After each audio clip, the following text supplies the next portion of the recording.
Shalom saudara, visi everyone yang kita terima melalui Empower 21 oleh Gembala Jemaat Induk bahwa hingga tahun 2033, setiap orang akan memiliki kesempatan untuk mengalami perjumpaan autentik dengan Tuhan Yesus merupakan kesempatan bagi kita untuk memperkenalkan Yesus kepada setiap orang.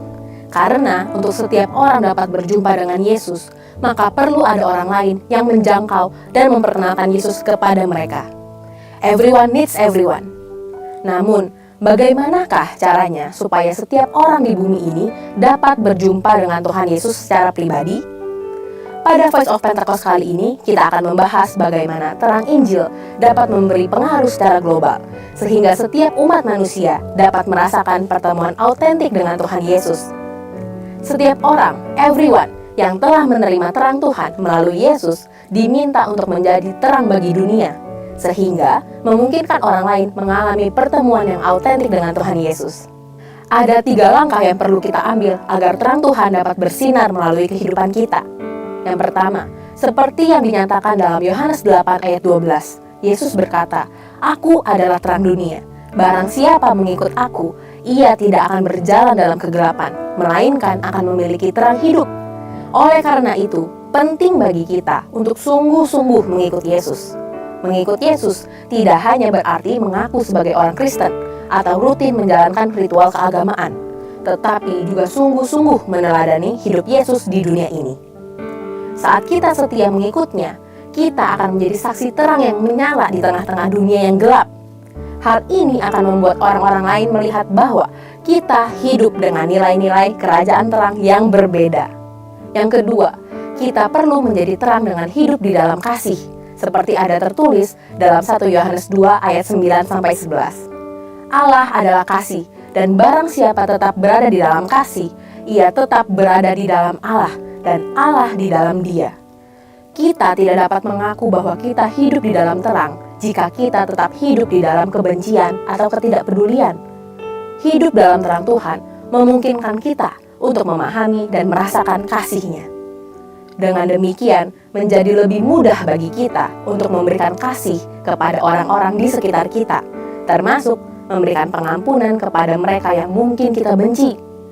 Melalui tindakan kita yang penuh kasih dan pengampunan, orang lain dapat melihat dan merasakan kasih Tuhan, yang pada gilirannya akan menarik mereka untuk merasakan kasih-Nya yang sejati. Sebaliknya, jika kita tidak hidup dalam kasih, bagaimana orang lain bisa merasakan kasih Tuhan yang memulihkan? Yang ketiga, kita perlu hidup bijaksana dan berintegritas. Efesus 5 ayat 13-16. Hal pertama yang dunia lihat adalah bagaimana cara kita hidup.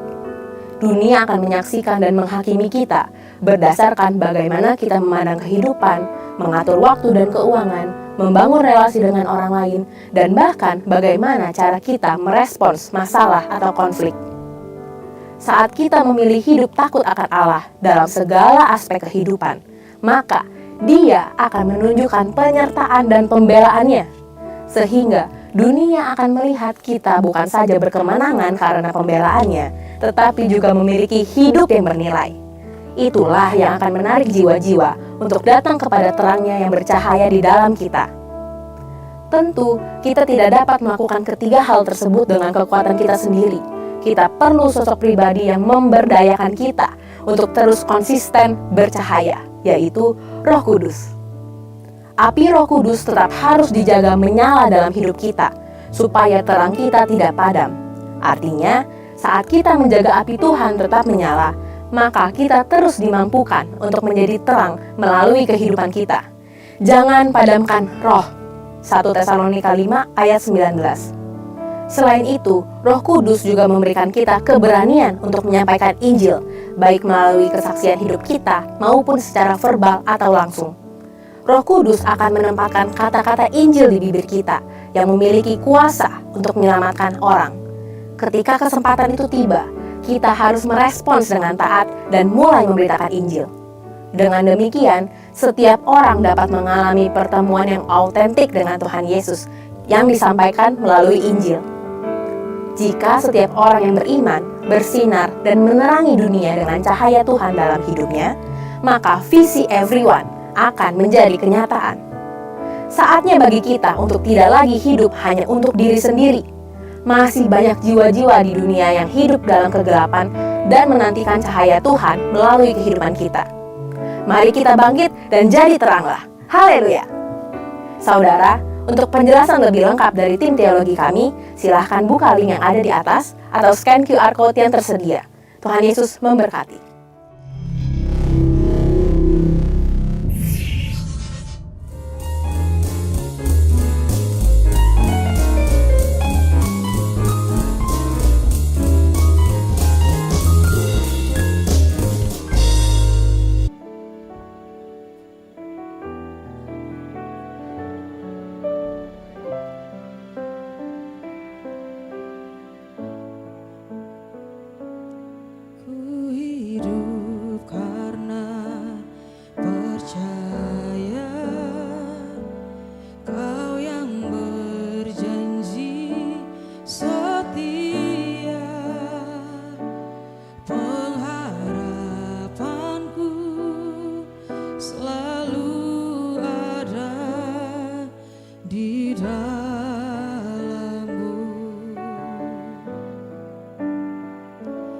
Ku tidak akan menyerah meski dalam kesesakan. Seluruh hidupku dalam genggaman-Mu.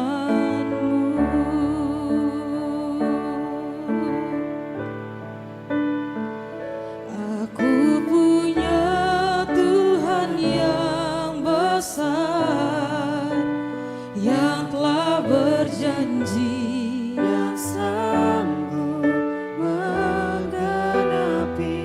Imanku bersepakat, percaya kuasa-Nya. Ku terima sekarang kemenangan dari-Mu.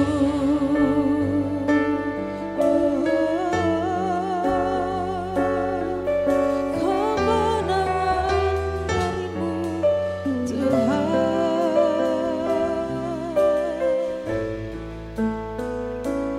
Ku hidup karena percaya, Kau yang berjanji setia.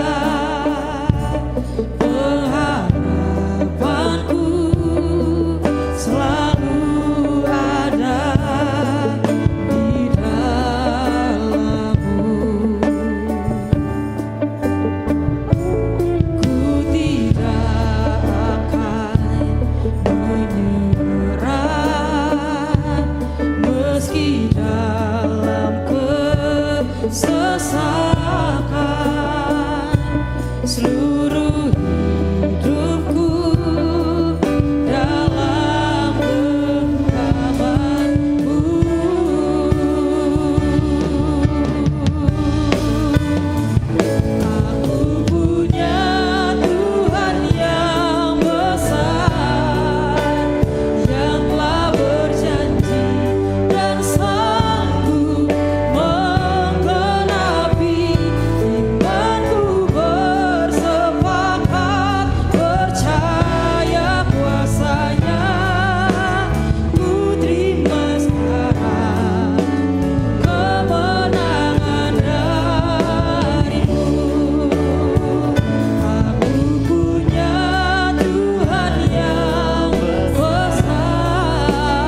berjanji yang sanggup menggenapi imanku bersepakat percaya kuasanya ku terima sekarang kemenangan mari dengan kedua tangan terangkat nyatakan aku punya Tuhan yang besar yang telah berjanji dan sanggup menggenapi imanku bersepakat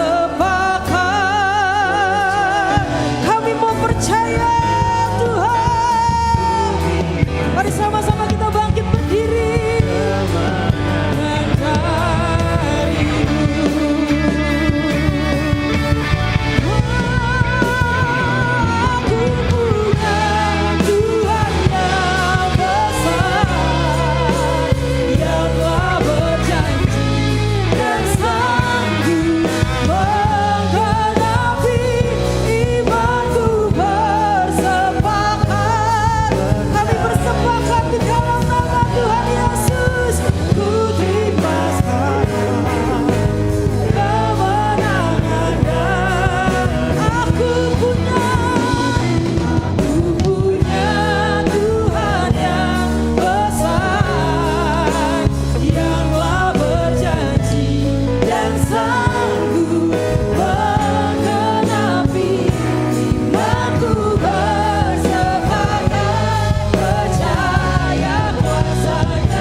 selalu memegang kami dengan tangan kananmu yang selalu memberikan kemenangan. Terima kasih Tuhan, kami lebih dari pemenang.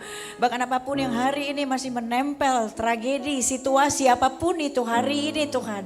Tapi kami berdiri di atas segala realita, kami mau tangkap kebenaran firman Tuhan. Karena firman-Mu itulah terang bagi jalan kami ya Tuhan, pelita bagi kami ya Bapa. Kalau sebentar kami duduk diam, kami percaya Tuhan Kau punya pesan untuk kami satu persatu pribadi lepas pribadi yang ada di sini. Bahkan Roh Kudus aku percaya bahwa Engkau sudah mengambil alih segala sesuatunya karena ini adalah ibadah-Mu. Kami bersembunyi di balik salib-Mu Tuhan, hamba membuka mulut hanya suara-Mu saja Tuhan yang terdengar di sini. Membangkitkan jiwa-jiwa. Terima kasih Tuhan. Kami bawa semua doa kami kepada Allah yang sangat kami percaya.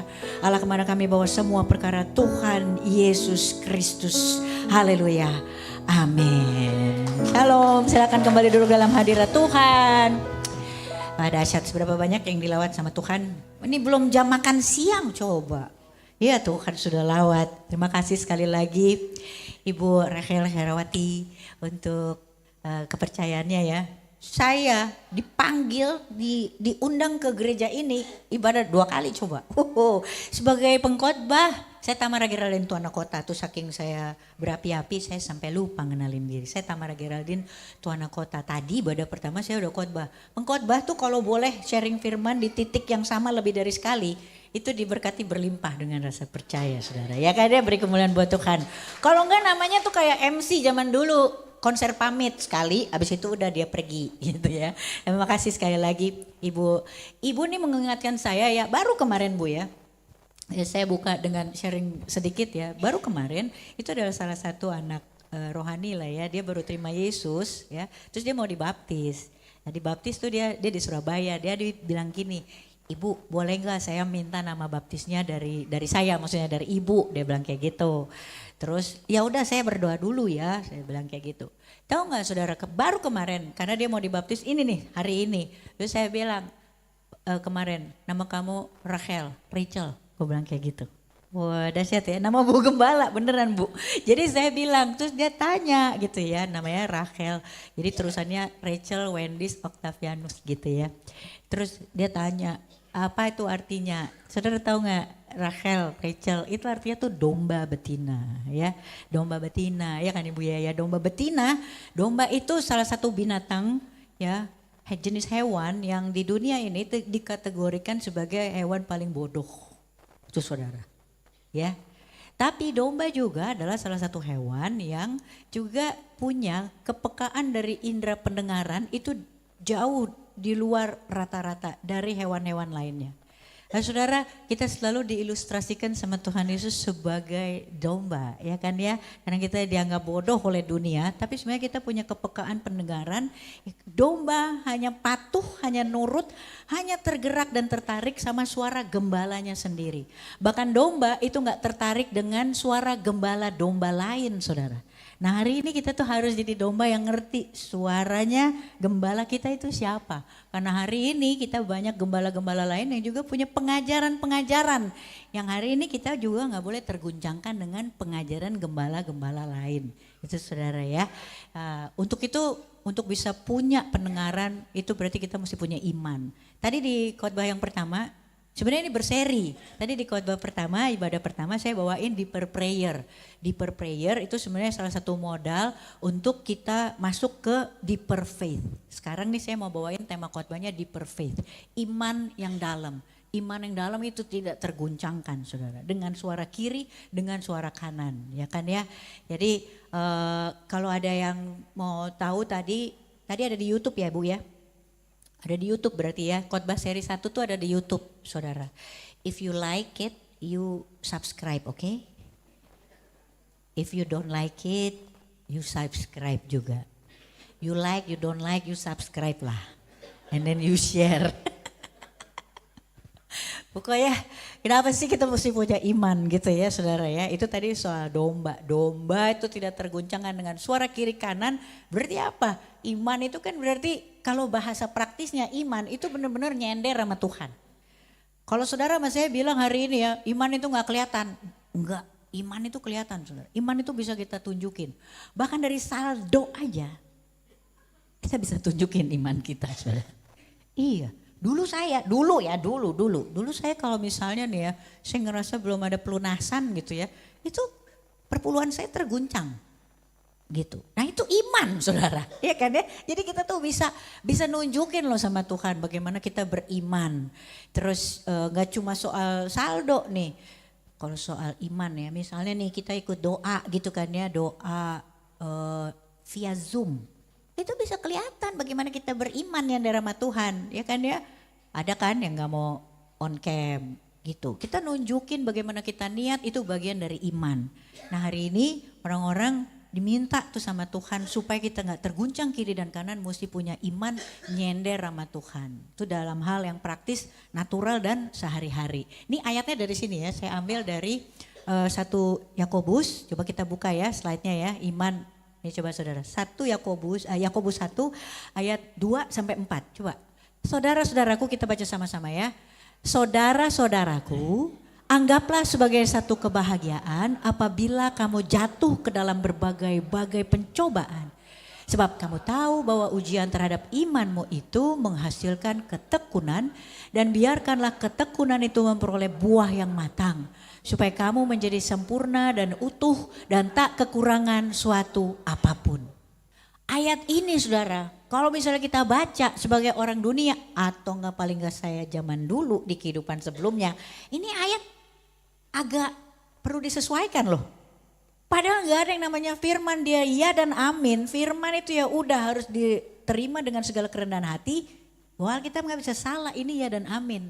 Jadi ini bisa dilakukan, anggaplah sebagai satu kebahagiaan. Kalau saya yang dulu ya orang Batak pasti ngomong, hah dalam tragedi dianggap sebagai suatu kebahagiaan, itu kayak rame aja loh. Susah kali loh. Coba anggaplah sebagai suatu kebahagiaan apabila kamu jatuh ke dalam berbagai pencobaan. Gimana coba mengaplikasikannya? Bagaimana cara mengaktifasikannya? Ini butuh iman saudara. Itu lagu yang tadi. Imanku bersepakat percaya kuasanya. Untuk percaya kuasa, untuk percaya bahwa ini adalah sebagai sesuatu yang ya bisa dianggap sebagai kebahagiaan. Iman kita kan mesti sepakat. Mesti benar-benar nyender sama Tuhan. Ya kan ya? Makanya orang-orang kalau misalnya tanya, saya selalu bilang gini, yang namanya hikmat ya, itu dimulai, itulah awal dari kita itu bisa punya iman. Hikmat, pakai kacamatanya Tuhan. Hikmat itu ya ini, Yakobus 1 ayat 2 sampai 4, itu sebenarnya dia bicara soal hikmat. Hikmat itu kan gini, kemampuan dari seseorang, nih bahasa praktisnya nih ya, kemampuan dari seseorang untuk bisa tetap melihat hal baik bahkan di sebuah tragedi. Tuh, makanya orang selalu bilang ambil hikmahnya aja, ya enggak? Itu, jadi kemampuan kita tetap bisa ngelihat hal baik. Nah itu ayat ini, sebenarnya itu alkitabiah. Anggaplah sebagai kebahagiaan, ambil hikmahnya aja. Tapi kan sulit ya buat kita ya, gimana cara kita bisa ngelihat kalau tragedinya kita itu hari ini tuh tampak luar biasa. Nah slide selanjutnya saudara, untuk bisa punya iman yang penting itu harus ada fondasi atau landasannya. Ini saya ngomong foundation bukan alas bedak ibu-ibu ya. Dasar. Untuk bisa punya iman kita mesti ngerti dulu. Iman itu definisinya apa. Ya kan ya. Kalau kita gak ngerti definisinya apa, boro-boro kita mau aplikasi. Orang kita gak ngerti. Ya kan ya. Nah definisi dari iman itu tuh kayak gini saudara. Slide selanjutnya. Iman itu yang pertama adalah dia percaya pada karakter Allah. Dia percaya pada janji-janji Allah. Dan dia percaya pada kedaulatan Allah. Itu 3 hal itu saudara. Ayat Alkitabnya di sini. Amsal 3 ayat 5 sampai 6. Percayalah kepada Tuhan dengan segenap hatimu dan janganlah bersandar kepada pengertianmu sendiri. Akuilah dia dalam segala lakumu, maka ia akan meluruskan jalanmu. Sebenarnya waktu khotbah ini dibuat, ya saya sendiri hari ini adalah orang yang sedang berusaha menghidupin apa yang saya khotbahin. Tuhan tempatkan ini kenapa? Karena saya ingin kita sama-sama belajar bagaimana untuk ngadepin, untuk mencapai iman yang punya kedalaman. Itu latihan saudara, itu latihan. Jadi kalau lihat di sini ya, percaya pada karakter Allah. Karakter Tuhan kita itu Allah. Dia Tuhan, dia gak punya karakter lain selain yang baik. Dia cuma punya profil, gak punya profil yang lain segala, cuma punya profil yang baik. Dia punya sifat, sifatnya dia gak ada yang jahat, dia punya sifat yang baik. Percaya bahwa dia adalah Allah, dia punya karakter Allah dan itu baik. Yang kedua harus juga ngerti iman itu modalnya adalah dia percaya sama janji-janjinya Tuhan. Nah janji itu kesalahan saya akan kombinasikan ini dengan kesaksian aja ya. Supaya maksudnya kita bisa sama-sama belajar. Pengkhotbah itu saya percaya khotbah itu harus lebih dulu mengubah si pengkhotbah. Baru dia bisa jalan itu khotbah. Jadi kalau lihat di sini ya bahwa kita harus percaya sama janji-janjinya Tuhan. Janji Tuhan tuh ya dan amin. Ya, tapi yang saya pelajari adalah kita suka ingat sama janji, kita lupa perintahnya teh naon. Bekasi itu Jawa Barat ya Bu. Iya, saya akan kombinasikan juga. Jadi seolah-olah saya pengkhotbah AI, oke? Kita mesti ngerti juga gitu. Waktu kita bilang, oke, aku percaya janji Tuhan. Tapi perintahnya kita suka lupa loh, gak nanya. Jadi kalau kita pergi nih ya, kalau kita keluar nanti kita lewat dealer mobil. Ini ilustrasi ya, saya mau kasih contoh. Ada ilustrasi. Contohnya adalah kita ke dealer tiba-tiba, saya nggak endorse bener ya nih Bu ya. Dari tadi saya Toyota mulu, di Ibadah Satu juga Toyota. Misalnya kita ke dealer Toyota, beli Innova berhadiah AC gitu. Emang saudara bisa pergi ke dealer itu terus ngomong bagi dong AC-nya. Beli dulu Innovanya. Iya kan? Jadi hari ini juga gitu, sepaket saudara. Sepaket janjinya gak usah diinget-inget. Tuhan tidak bisa berhutang. Kalau hari ini kayaknya kok Tuhan tahan-tahan berkat saya. Tuhan pirit-pirit janjinya atas saya. Tuhan gak lebih kaya dengan dia tahan-tahan saudara. Cuma masalahnya apa? Tuhan juga perlu persiapkan ketika kita menerima janji itu. Saudara sama saya tuh siap. Dan bagaimana cara mempersiapkan diri kita? Ya minta sama Tuhan perintahnya apa? Kita latihan. Nggak mungkin kita diberkatin dengan sesuatu yang besar kalau saudara sama saya nggak latihan menjalani perintahnya. Kita nggak bisa jalan sesuai dengan aplikasi. Malu sama Gojek. Gojek aja sesuai aplikasi. Yang ketiga, percaya pada kedaulatan Tuhan, saudara. Hari ini Tuhan itu dia maha tahu, tapi dia maha pengasih, tapi juga dia maha kuasa, dia berdaulat. Saudara sama saya juga harus percaya bahwa apa? Dia punya kedaulatannya. Jangan kita yang ngatur-ngatur Tuhan. Kita harus percaya dengan iman bahwa Tuhan pegang kendali. Kadang-kadang ketika kita berdoa, kadang-kadang ketika kita memperlakukan Tuhan di kehidupan kita sehari-hari, kita juga lupa selain dia maha pengasih, dia juga ada Allah yang juga maha kuasa dan punya kedaulatan. Cara kita berdoa aja kita bisa nunjukin bagaimana kita beriman atau enggak sama Tuhan. Jadi saya juga bilang ya waktu pas dulu saya gak tahu siapa yang udah dengar kesaksian saya ya. Selain saya dulu pernah lolos dari 2 kali vonis kematian. 2005 saya divonis, lolos ya kan. 1 tahun katanya saya cuma punya 1 tahun untuk hidup, lolos. 2010 saya divonis lagi, 8 bulan katanya untuk hidup, lolos lagi ya kan. Nah Bu, kemarin bulan Mei saya ulang tahun ke-50. Lolita, lolos 50 tahun. Hidup saya tuh udah kayak bajai Bu, lolos saja pokoknya. Ya kan ya, lolos 2005, lolos 2010, sekarang lolos gitu. Saudara tahu gak, pada waktu vonis yang kedua, waktu saya tuh divonis ya cuma punya waktu 8 bulan untuk hidup. Terus saya itu juga dapat satu penyakit tambahan. Saya tuh punya kecenderungan untuk bunuh diri per 6 jam, Coba bayangin, setiap 6 jam saya punya keinginan buat bunuh diri. Jadi kalau misalnya saya tidur agak cepat, kalau misalnya bisa tidur, ya berarti 2 kali lah, selebihnya saya tidur gitu kan ya. Jadi saudara, jadi kemarin saya baru diingatkan sama Tuhan ya, ada satu, banyaklah teknik bunuh diri. Adik-adik ini coba ya, ini cuma untuk kesaksian, bukan untuk dijadikan inspirasi, oke? Ya, remaja sekarang dikit-dikit mau bunuh diri, kalian pikir enak, ya rame aja kalian. Jadi waktu itu saya segala teknik tuh ya, saya ibarat kata ya ngelihat botol ginian aja nggak ada tajam-tajamnya saya bisa berdiri, gimana ya caranya bunuh diri sama botol ini gitu.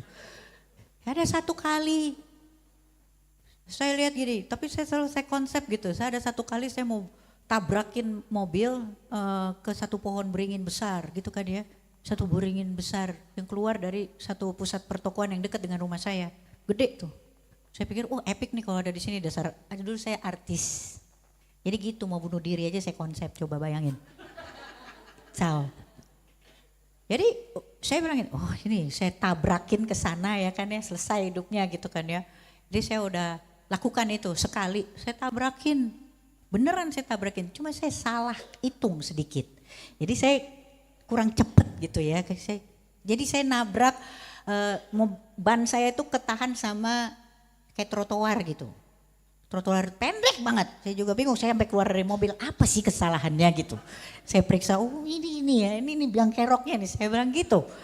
Berarti besok mesti begini. Oke, tapi saya perbaiki dulu mobilnya, masukin asuransi seminggu. Gitu udah selesai saya mau lakukan lagi kan ya, dengan lebih optimal. Saudara tahu apa yang terjadi? Begitu saya mau lakukan itu, di situ banyak pedagang kaki 5 coba. Tiba-tiba, yang tadinya nggak ada. Coba lihat, bayangin, ditaruh di situ dan sampai hari ini, karena itu deket banget, itu mall yang selalu hampir tiap hari saya datengin karena saya nge-gym. Itu makin banyak dan sekarang ada tenda yang sifatnya permanen. Coba bayangin saudara. Jadi Tuhan itu pada waktu itu dia tidak langsung menghilangkan keinginan saya untuk bunuh diri, penyakit itu. Tapi apa? Tuhan lakukan dengan kreativitasnya yang saya nggak bisa selami sampai hari ini. Taruh pedagang kaki 5, saya mau bunuh diri loh, bukan bunuh massal. Jadi saya dikasih juga punya hati, ini kenapa pada rame begini? Hari ini makin rame dan itu udah belasan tahun yang lalu. Tuhan punya cara, kadang dia menghentikan badai untuk menunjukkan bahwa dia Tuhan. Dia juga berdaulat, badai tidak dihentikan, dia peluk saya dan juga saudara. Itu percaya pada kedaulatan rakyat, kedaulatan Tuhan, itu iman. Kedaulatan rakyat. Pancasila tadi juga Pancasila. Itu percaya itu saudara, percaya Tuhan, dia punya kreativitas dan konsep yang kita gak bisa selamin. Nah saya juga harus punya iman, dengan apa? Dengan bilang, Tuhan lebih sayang pohon daripada saya. Enggak gitu. Kalau hari ini Tuhan gak selesaikan masalah kita, bukan berarti dia lebih sayang sama masalahnya. Saya juga gak bisa bilang sama Tuhan, Tuhan you lebih sayang sama pohon beringin itu. You kasih perlindungan melalui pedagang-pedagang kaki lima. Enggak saudara, dia mengasihi saya tapi caranya apa? Dia berdaulat. Nah hari ini kita periksa, sebenarnya mungkin Tuhan sudah tolong kita. Badainya belum selesai. Nah itu butuh iman untuk bisa ngelihat, percaya bahwa Tuhan berdaulat.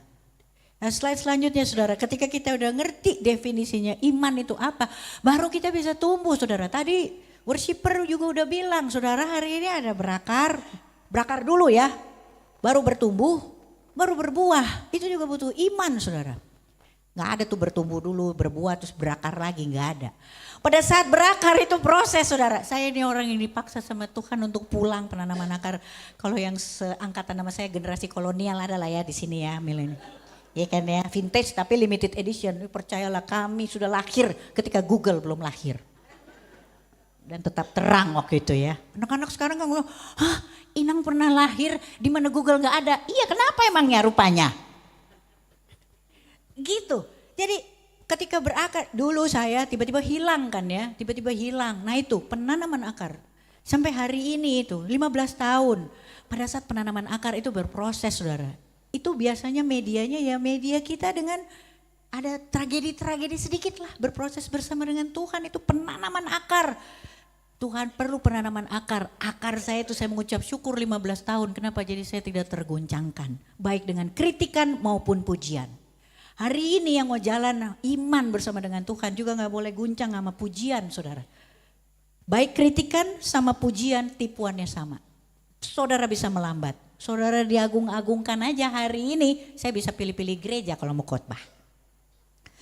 Penanaman akar itu ke dalam dan itu gelap, itu gak ada yang lihat, itu sakit saudara, nikmatin prosesnya.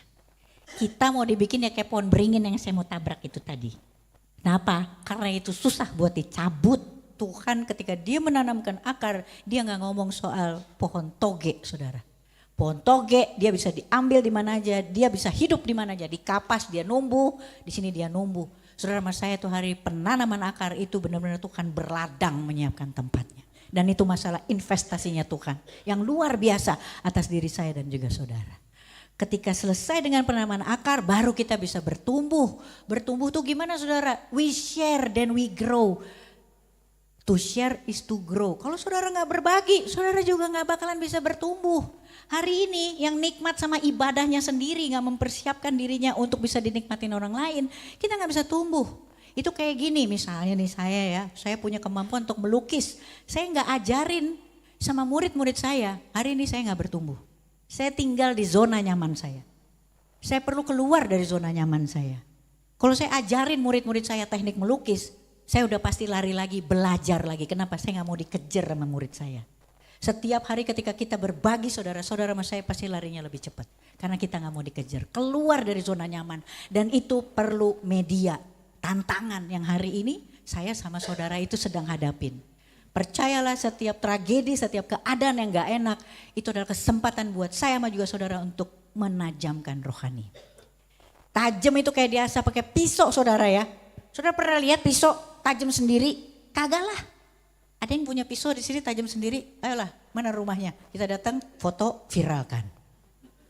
Gak ada saudara, pisau itu kalau dia mau tajam dia harus dekat dengan asahannya. Dan dia diasah tiap hari, saudara pernah lihat pisau tajam sendiri asahannya di dapur, pisaunya di kamar mandi. Gak ada, dia pasti berdekatan. Setiap hari dia ditajamkan. Saudara hari ini kalau ditajamkan oleh gak tahu siapa, anaknya saudara. Tangkap kesempatannya saudara. Suami saudara tangkap itu semua sebagai kesempatan. Mertua semuanya tangkap aja saudara. Kenapa? Itu soal ketajaman rohani. Baru saudara sama saya bisa berbuah. Dan berbuah saudara. Nah, dulu saya juga mikir gini, saya buahnya udah banyak. Berbuah saudara, buah tidak dinikmati oleh si pohon. Kalau hari ini kita ngerasa kita berbuah, tapi sebenarnya kita sendiri yang nikmatin, saudara mesti tanya sama diri saudara lagi. Karena buah dinikmati oleh makhluk lain. Buah tidak dinikmati oleh sang pohon. Emang saudara pernah ngeliat buah duren gitu ya hari ini jam 2 kita ngeliat ada pohon duren, ada durennya. Selesai khotbah kita lewatin lagi ke situ. Tadi ada duren, kok hilang? Iya dimakan pohonnya. Kagak ada. Buah itu pasti dinikmati oleh makhluk lain. Buah dinikmati oleh orang lain. Dan hari ini kalau kita bilang kita berbuah dengan iman, kita mesti periksa. Benar gak? Kita sudah jadi agennya Tuhan. Sahabat buat semua, kitab yang terbuka. Nah, slide selanjutnya saudara. Slide selanjutnya. Yang namanya iman itu kita bisa. Slide sebelumnya dulu. Slide sebelumnya. Itu dengan Amsal yang tadi. Bagaimana caranya tadi? Amsal itu bilang, akuilah. Percaya sama Tuhan dengan segenap hati. Bahwa dia memiliki segala karakter, memiliki segala sifat, memiliki segala profil, janji yang baik. Jangan bersandar kepada pengertianmu sendiri. Akui Tuhan dalam segala lakumu. Saya pernah bersandar pada pengertian saya sendiri saudara. Iya kan ya? Saya mengakui hari ini kita lepas dari label kita. Jangan mengakui dunia. Dulu saya itu orang kenapa saya sakit ya. Saya kan pengerasan hati. Saudara tahu gak itu diawali dengan apa? Dari orang-orang tuh kalau ngomong, saya kan perempuan mandul ya. Saya gak pernah melahirkan coba. Kan kalau dunia bilang gak afdol ya kan. Nah saya hidup mengakui. Saya gak mengakui Tuhan dalam segala laku saya. Saya akuin aja yang dunia akuin. Bahwa apa? Kok gak melahirkan perempuan, kok gak hamil, gak melahirkan gak afdol. Akhirnya saya kepahitan sendiri, pengerasan hati dah saya. Gak happy hidupnya. Padahal sekarang coba saudara bilang perempuan gak hamil, gak melahirkan, gak afdol. Giliran dia melahirkan ntar ditanya lagi. Sesar normal. Sesar, oh belum normal, gak afdol. Habis itu nanti bilang udah melahirkan normal. Oh iya laki perempuan, perempuan belum ada laki gak afdol. Banyak kali pun gak afdolnya. Yang saya akuin itu ya label-label pinggir jalan, dunia. Saya nggak ngakuin Tuhan dalam segala laku saya. Saya pakai di sini apa yang terjadi. Saya bersandar pada pengertian saya sendiri. Bahwa perempuan ketika dia tidak melahirkan dia nggak afdol. Saudara tahu nggak hari ini kalau saudara mau tanya hari ini saya itu ibu dari 4 anak. Empatnya beda saudara. Ibunya. Anak pertama ya kan ya. Ih bener anak pertama itu dari istri pertama suami saya. Meninggal waktu anak saya itu umur 8 tahun. Itu istri pertamanya. Anak kedua itu saya lagi syuting waktu itu ya. Tiba-tiba ada datang keranjang gitu.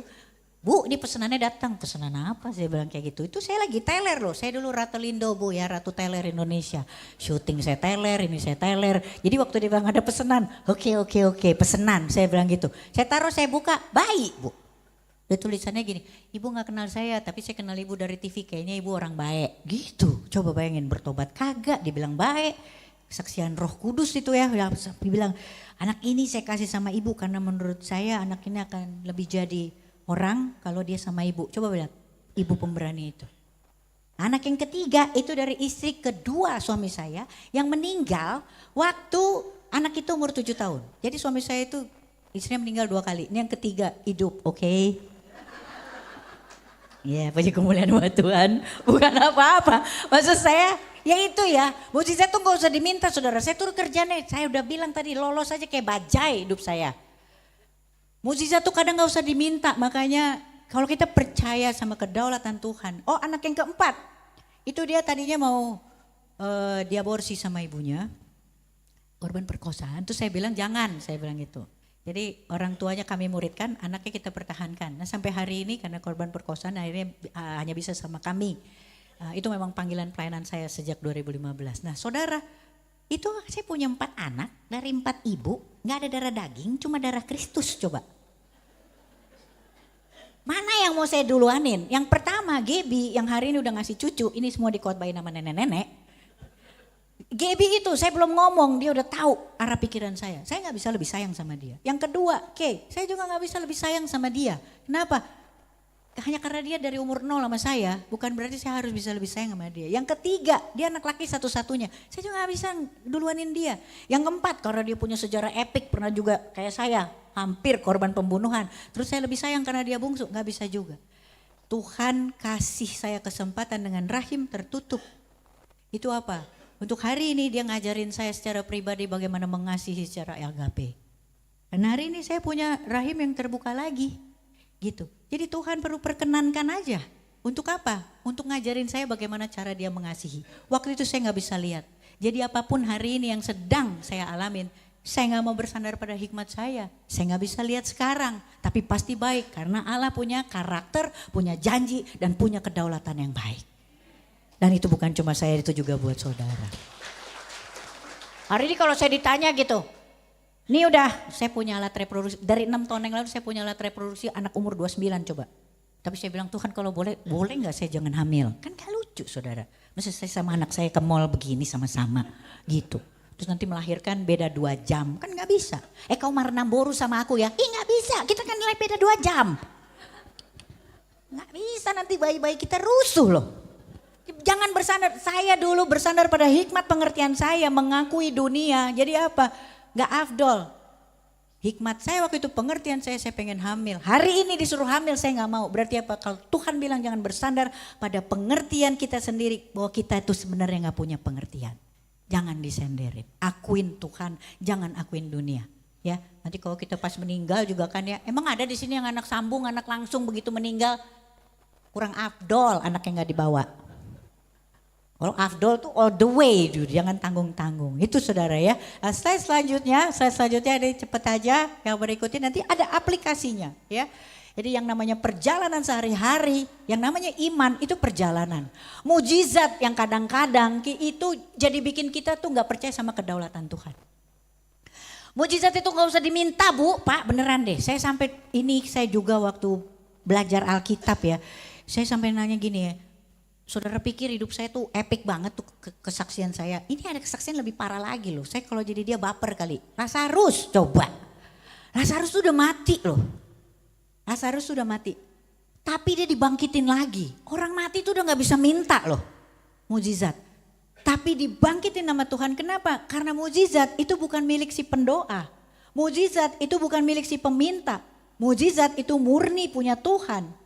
Mujizat itu tidak sehari-hari dilakukan. Tuhan Yesus gak tiap hari jalan di atas air. Tapi dia perlu lakukan itu. Kenapa? Karena tujuannya buat dia. Mujizat kita hari ini itu bukan buat ngelepasin penderitaan fisik kita. Tapi ada tujuannya. Kalau hari ini saya sembuh itu pengabaran Injil. Bukan buat saya kembali siaran bola. Lazarus coba ya. Saya sampai mikir kalau saya jadi Lazarus. Lazarus sudah di surga. Hari ini kalau saya dipanggil sama Tuhan. Itu udah ketemu Tuhan Yesus. Balik lagi gitu ke kamar. Saudara pikir. Saudara gak ngomong, yang bener aja Tuhan, balik lagi nih. Saudara kalau baca Alkitab itu ya, saya sampai ngomong ini, sejak hari Lazarus dibangkitkan, dia dibenci oleh banyak orang, dikejar-kejar mau dibunuh, terutama sama pengajar-pengajar ahli-ahli agama yang gak percaya pada pengajaran Tuhan Yesus. Saudara mikir gak Lazarus kalau malam tuh tidur dia ngeliatin langit-langit, ini nanti gue mati lagi gimana ya, dibacok atau hipertensi, atau sakit jantung, udah enak loh saudara. Tapi kalau Tuhan bilang dia harus bangkit dan itu ada urusannya sama perluasan kerajaan Allah, pengabaran Injil, Lazarus bangkit. Hari ini apapun kita, siapapun yang lagi nunggu mujizat, saudara mesti tanya sama Tuhan. Pasti ada di situ. Dan sebenarnya kita udah terima mujizat-mujizat di kehidupan kita sehari-hari, tapi kita nggak ngerjain apa yang jadi perintahnya. Penggenapan janji itu udah ada. Iman itu mesti ditunjukin. Bartimeus ketika dia menerima, Bartimeus itu pengemis buta ya. Ada ceritanya di Alkitab. Bartimeus itu kerjaannya tuh minta-minta di pinggir jalan tuh saudara. Waktu Bartimeus itu dengan mata yang terbuka, Bartimeus kan teriak-teriak. Waktu dia dengar Tuhan datang, kita berdoa, kita teriak-teriak dengan mata tertutup. Saudara harus punya iman itu. Habis itu ditunjukin. Bartimeus ketika dia duduk sebagai peminta-minta. Bartimeus tuh punya jubah saudara. Nanti baca ya cerita Bartimeus ya. Bartimeus tuh bisa nunjukin iman tuh kelihatan. Di sana kalau ada orang-orang pada zaman itu, kalau mereka punya penyakit, terutama penyakit kusta, penyakit-penyakit hina, mereka harus pakai jubah saudara di jalanan. Supaya apa? Supaya orang tuh bisa ngelihat, oh ini orang sakit. Orang sakit itu jangan disentuh, ntar ketularan. Hari ini kita mungkin juga gitu, pakai jubah, pakai label yang dikasih-kasih sama orang. Bartimeus ketika dia dengar, oh Tuhan datang, dia berseru. Itu saudara baca. Sekitarnya bilang gini, jangan berisik. Tapi Bartimeus makin keras panggil Tuhan Yesus. Padahal dia gak ngelihat, itu iman saudara. Nah ketika Tuhan bilang, mau apa dia? Ayo panggil ke sini. Saudara nanti baca, apa yang dilakukan pertama oleh Bartimeus, dia lepasin jubahnya. Nah saya mau tanya, Bartimeus udah sembuh belum? Tapi dia lepasin kenapa? Karena iman dia bilang ini yang manggil gua Tuhan. Ini pasti gak lagi saya butuhkan. Hari ini lepas saudara.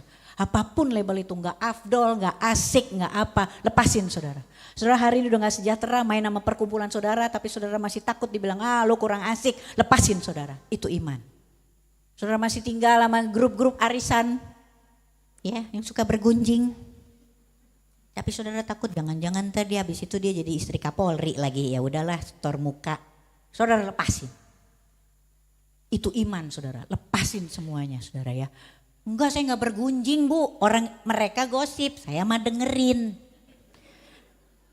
Saudara, saya juga pembawa acara bola, saya gak ikut main bolanya, tapi kan saya pembawa acara sama penonton, udah masuk ke industrinya. Jadi saudara bilang gak ngegosip, saudara dengerin, itu udah masuk ke industri gosip. Enak aja. Udah ada perannya di situ, lepasin saudara, akuin dia gak ada, gak afdol, gak asik. Kurang ini, kurang itu, saudara gak sejahtera, saudara keluar. Itu iman saudara, di hal-hal kecil, praktis hari-hari. Tapi hari ini kita masih banyak toleransi dengan begini dan begitu. Nah, slide selanjutnya saudara, iman itu adalah perjalanan, dia bukan peristiwa, itu perjalanan sama Tuhan. Nah terakhir ini adalah bagaimana praktisnya. Praktisnya yang pertama saudara, kalau mau punya iman udah pasti ada persekutuan dengan saudara seiman. Udah pasti itu tadi ada cool ya kan ya. Saudara di situ dengan saudara seiman, Kisah Para Rasul 2 ayat 42 itu bilang mereka itu bersekutu apa? Untuk dengerin pengajaran-pengajaran para rasul. Jadi kalau saudara bilang gini, iya aku sudah bersekutu dengan saudara seiman. Cek juga saudara seimannya ngapain. Saya juga dulu gitu, bersekutu dengan orang seiman tanpa ngecek location. Saya dulu kalau ke disco juga semuanya serba seiman. Iya. Supaya dulu mikirnya gini, kalau kita masuk disco hari Jumat paling gak hari Minggu check out dulu ke gereja. Kalau gak sama saudara seiman kan mereka gak ada urusan. Lanjut tuh sampai Rabu ladies night, gak pulang-pulang. Jadi saudara kalau dibilang hari ini mau punya iman ya bersekutu dengan orang yang memang seiman tapi juga cek locationnya. Jangan juga dengan ibu-ibu arisan, Kristen semua kok. Tapi gosip. Ya harus periksa saudara seimannya ada di sana. Itu landasannya tuh Kisah Para Rasul 2 ayat 42. Seiman mereka tekun duduk menerima pengajaran dari rasul-rasul. Itu saudara. Dan itu cool, tergabunglah di sana. Itu yang pertama. Langkah seseorang kalau dia mempunyai iman yang dalam tidak terguncangkan nama Tuhan itu iman. Yang kedua mencintai firman. Firman gitu kan kita lihat iman itu timbul dari pendengaran. Pendengaran akan firman Allah. Nah sekali lagi tadi saya udah dengar juga, udah lihat di sini program gereja hebat. Hidup energetik, baca Alkitab tiap hari. Teratur. Iya teratur tiap hari kayak minum obat kan. Asik ngeles aja namanya juga bajai. Tapi saya pun akhirnya juga mendisiplinkan saya pertama hari ini itu karena apa? Karena saya berusaha baca Alkitab aja. Ngerti gak ngerti saya baca. Saya masuk teologi coba ya waktu itu ya. Saya masuk ke teologi. Itu kan ditanya sama dosennya. Siapa yang udah selesai baca Alkitab gitu. 3 kali. Itu banyak loh Pak Bu. Semua angkat tangan gitu kan ya. Saya cuma 3 kali gitu kan ya. Wow gitu terus ada yang 2 kali, ada juga yang angkat tangan gitu kan. Saya cuma gini, Tuhan boleh gak? Udah selesai. Karena saya belum selesai loh baca Alkitab, boro-boro. Saya tuh masukin diri saya ke teologi tuh supaya saya disiplin aja baca Alkitab. Dan benar, saya tidak terluput. Dosennya itu pas nanya, yang sekali saya gak angkat tangan juga. Dosennya langsung nanya, ibu dari tadi gak angkat tangan? Saya jawab aja, iya Pak masih dalam perjalanan gitu. Biarin aja, kan jujur. Awal masuk surga tuh jujur menyingkapkan segala sesuatunya. Yang kita singkap Tuhan tutup, yang kita tutup-tutupin pasti Tuhan bongkar. Gitu kan ya saudara. Jadi saya udah bilang kayak gitu aja, saya baca Alkitab dari sejak saat itu. 2 pasal tiap hari saudara, ngerti gak ngerti saya baca. Pertama kali saya selesai saya bilang sama Tuhan, Tuhan aku selesai. Puji Tuhan, Ezra blas aku gak ngerti. Tapi akhirnya Tuhan latih saya aja terus, masalahnya apa? Kembali ke domba itu tadi saudara ya. Itu kayak saya yang ngelatih pendengaran saya. Setiap hari kalau saya ambil waktu baca 2 pasal, itu kayak 2 jam sama bapak saya gitu. Bapak saya ngomong aja terus saya dengerin. Kadang saya ngerti, kadang enggak. Tapi saya lakukan setiap hari ini. Saudara tahu gak apa yang terjadi? Kepekaan saya, pendengaran saya cuma dengar suara bapak saya. Bahkan di persimpangan jalan, kalau misalnya ada suara sayup-sayup, saya tahu itu bapak saya. Ada suara klakson, ada suara knalpot, saya tahu itu suara bapak saya.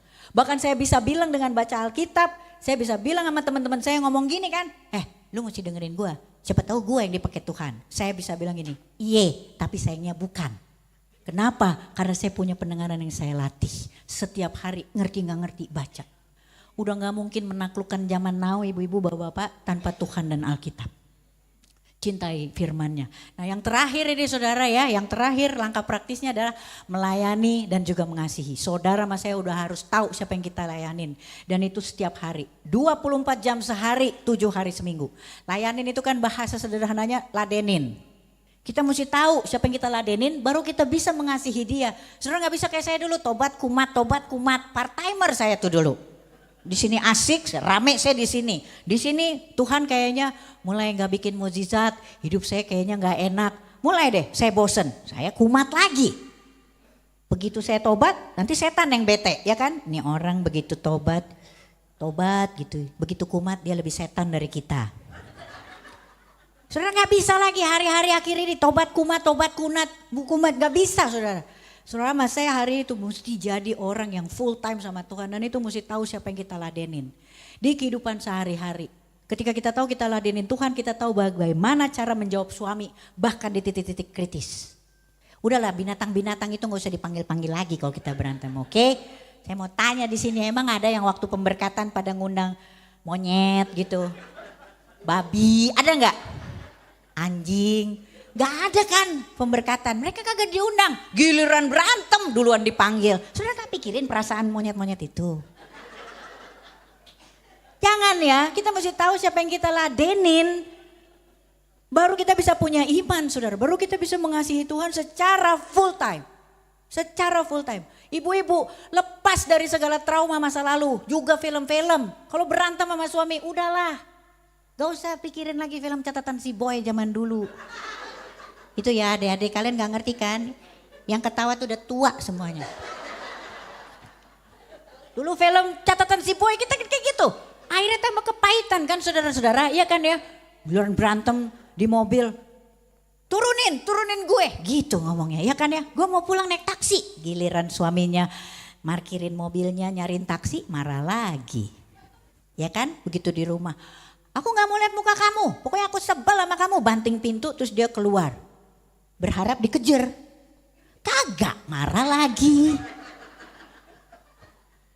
Gak jelas kita ini. Kita tuh hidup dari trauma, lepas saudara. Akuin apa yang ada di Alkitab, akui Tuhan dalam segala jalan kita. Bukan akuin skenario film, drakor dan segala macamnya itu. Saudara mas saya selamat dan baik-baik aja hari ini. Di segala pengertian, serahkan segala pengertian kita sama Tuhan. Hal itu praktis banget saudara. Tapi itu yang bisa numbuhin iman. Baru kita bisa bertumbuh, baru kita bisa berbuah. Penanaman akar itu sekarang. Enggak kelihatan, dia ke dalam, bukan keluar saudara.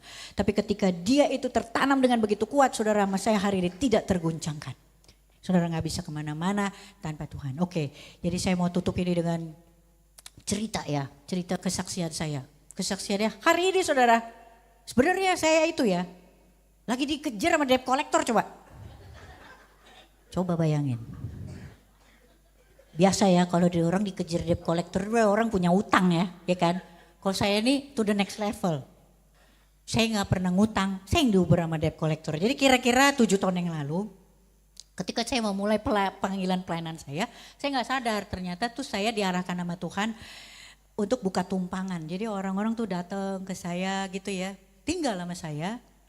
Terus nanti mereka tiba-tiba minta baptis, habis itu ganti lagi orangnya gitu. Saya cuma berdoa gini, Tuhan tolong dong kirim ada yang mau mati juga gak biar bisa mati bareng gitu.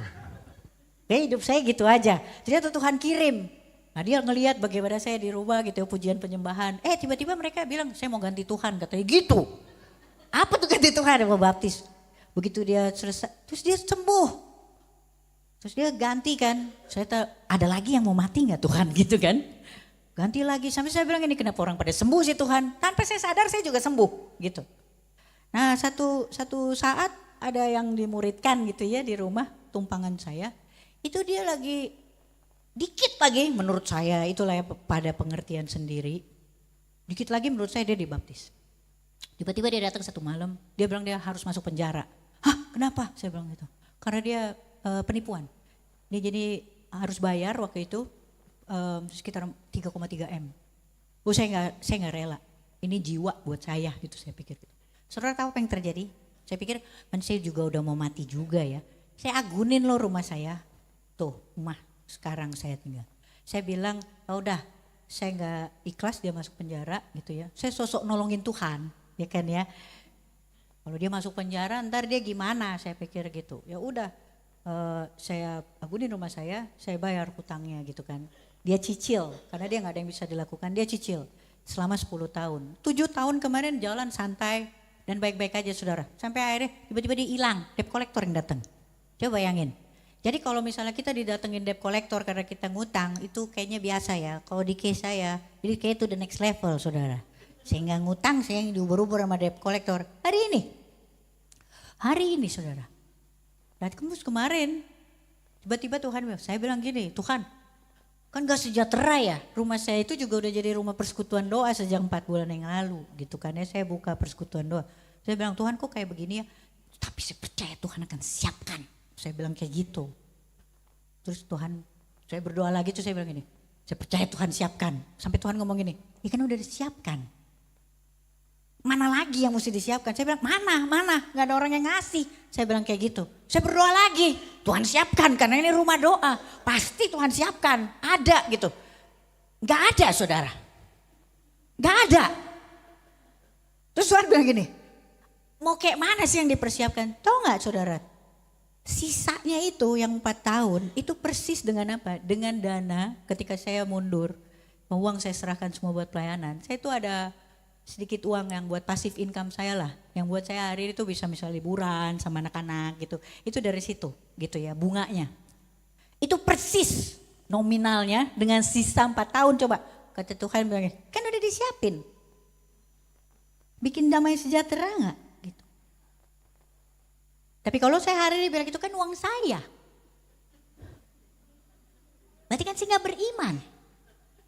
Tuhan tidak menghentikan badainya sama kayak pohon yang tadi. Jadi saya bilang ini, oh iya Tuhan sudah siapkan.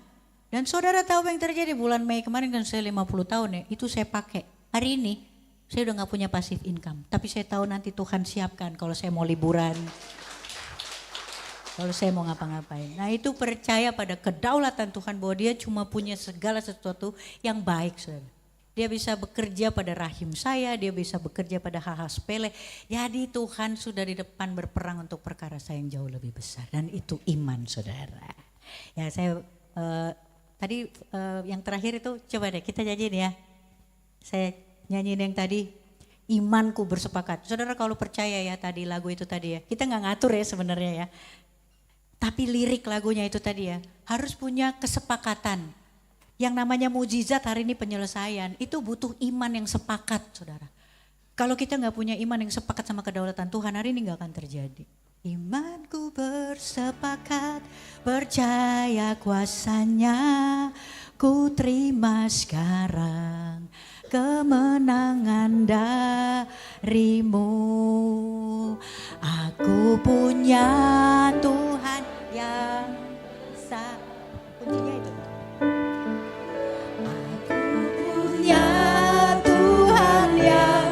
Besar yang telah berjanji dan sanggup menggenapi. Imanku bersepakat percaya kuasanya, ku terima sekarang kemenangan darimu. Nyanyiin deh saudara. Tuhan tuh besar banget. Tuhan yang bersekutu sama orang seiman. Saudara mas saya bisa lihat Tuhan kita tuh besar.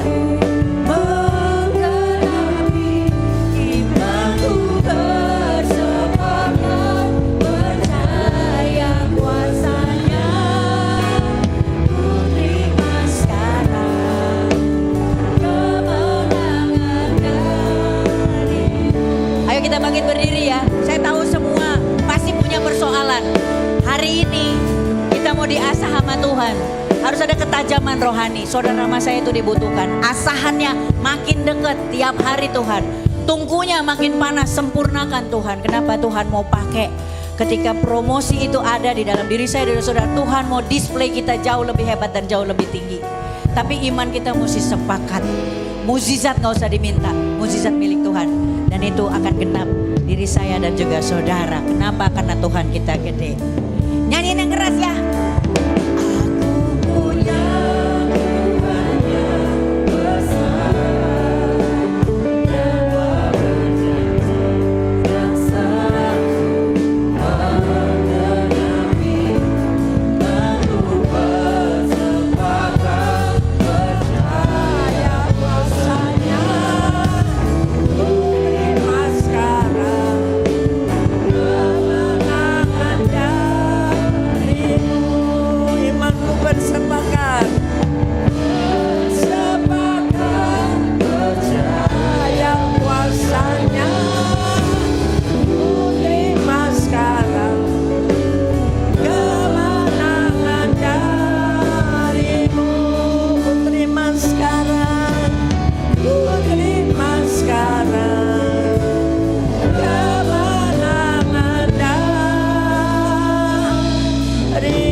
Kalau saudara percaya engkau sudah menerima sekarang hasil daripada imanmu, katakan haleluya, haleluya, aku menang. Setiap masalah sudah dikalahkan. Pulang dengan sorak-sorai bersama kemenangan dari imanmu. Amin. Di Tuhan. Terima kasih Ibu Tamara. Kayaknya ini akan bersambung ya. Ya, artinya kalau film-film itu to be continued ya. Mari kita arahkan tangan kita kepada hambanya Ibu Tamara yang sudah Tuhan sudah pakai untuk memberkati kita semua, untuk kita bangkit di dalam iman yang sepenuhnya kepada Tuhan. Tidak ada lagi keraguan, ketakutan, kekhawatiran, karena Tuhan menyediakan semuanya asal kita bersepakat dengan Dia. Terima kasih Tuhan untuk berkat-Mu melalui hamba-Mu Ibu Tamara, dan biarlah Engkau memberkatinya kembali berlipat kali ganda pelayanan-pelayanan yang dia lakukan, suaminya, keluarga, anak-anak, cucunya, bahkan Tuhan Engkau sempurnakan semua di dalam amanat agung-Mu, diselesaikan melalui keluarga ini.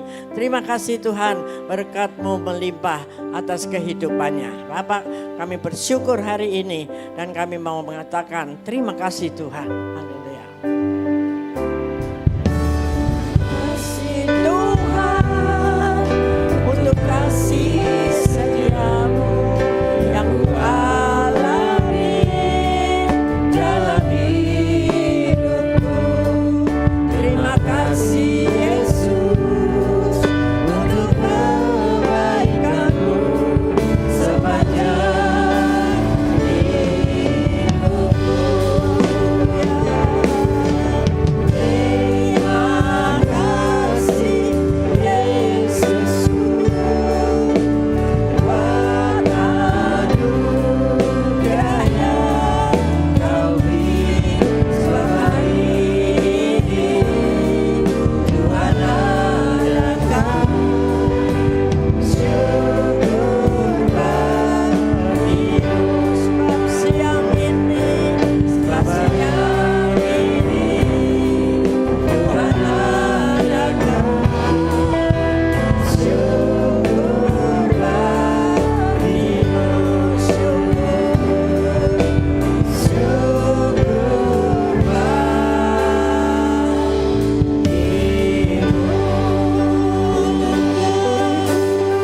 Ya Rabbi, ya Rabbi, singin. Pulanglah dengan ucapan syukur kepada Tuhan karena mukjizat masih ada melalui kehidupan iman yang sungguh-sungguh sepakat dengan Tuhan. Terima kasih Bapa, dan biarlah anak-anakmu semua, kami semua akan pulang dengan membawa berkat-Mu yang spesial pada hari ini. Yaitu berkat damai dan sejahtera-Mu yang berlimpah-limpah, anugerah-Mu yang dahsyat dalam setiap kehidupan kami. Dan terus wajah-Mu yang tertuju atas kami, membuat kami terus ada di dalam kasih-Mu, kemenangan-kemenangan terus kami akan terima melalui iman kami, di dalam keintiman kami bersama dengan Engkau, melalui Roh Kudus-Mu terus hari ini sampai Tuhan datang kembali. Haleluya. Amin. Selamat hari Minggu. Tuhan Yesus memberkati. Sebelum meninggalkan ruang ibadah, silakan bersatu sejenak Bapak Ibu Saudara. Selamat hari Minggu, Tuhan Yesus memberkati.